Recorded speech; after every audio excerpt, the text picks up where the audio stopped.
গাছে কত আমে, এই এক গাছের আম কিনলে তো আমাকে এই সিজন পুরো উঠিয়ে যাচ্ছে। তাহলে এই গাছের পিছনে এত সময় খরচ না করলে হয়? তা তো খেয়াল করি না। আচ্ছা, তোমার গাছে আমি আছে 3 কেন, আরে ধারা 1.5 ঘন্টা আমাকে দাঁড়ান করা নিয়ে গাছের আমি তুমি আমার কাছে বেঁচে যাচ্ছ। আহা, এবার ডানা এই 3টেই কিনলে, আচ্ছা কিনে হাইটে বেচলে, তা নাহলে ডিসপ্লে করে রেখে দিলে, আর খদ্দের তোমাদেরও হাতে থাকলো, আর পরের বছর আইসে যা ধরলো মোটি কিনে নিলে।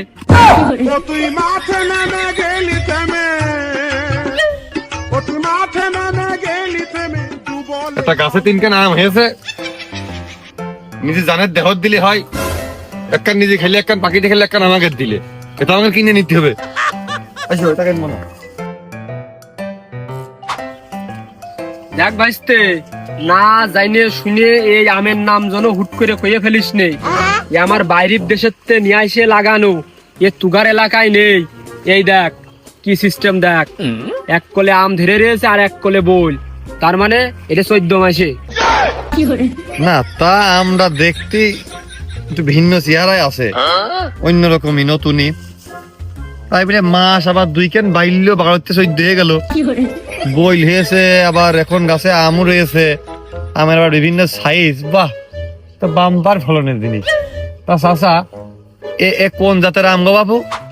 ভাইস্তে, এই আমের জাতের নাম দিয়েছি আমার আপন বউ।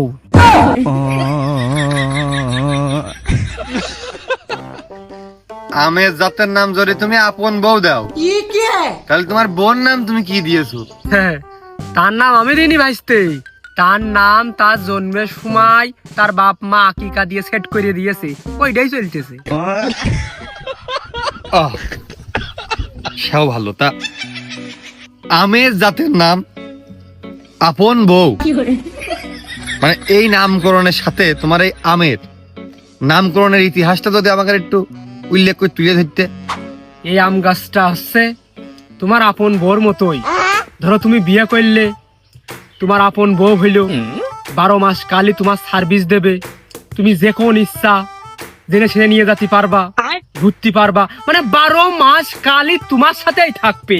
সেই আমের বেলাও তাই, তোমার 12 মাস কাল খাচ্ছি, কোনো সময় আম আমার বাড়িতে ফুরোচ্ছেই না। এই যে আম, ওই যে বল, এইটা ফুরোবে, ওইটা বেচবো, মানে আমি এই আম বেচতে বেচতে 12 মাস কালই এই আম গাছের ঘুরাই থাকি, আর প্রতিটা গাছে এরকম দেয় না। टूटा टूटा एक परिंदा ऐसे टूटा। মানে বউ একবার